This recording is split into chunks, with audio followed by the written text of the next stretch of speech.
नदी का पानी गहरा था, हर तरफ मौत का पहरा था। माँ ने अपनी जान लगा दी, बच्चे पर अपनी हस्ती मिटा दी।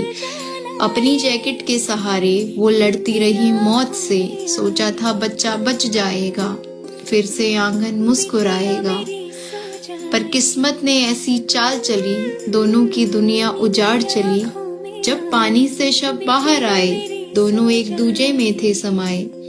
मरकर भी माँ ने हाथ न छोड़ा, ममता का वो साथ न तोड़ा। माँ का ऋण तो ऐसा है कि भगवान भी उसे चुका न पाया।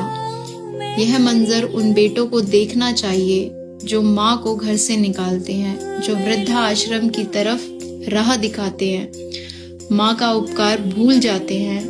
और जिस माँ ने मरकर भी हमेशा साथ निभाया है, तुमने उसे क्यों पराया बनाया है।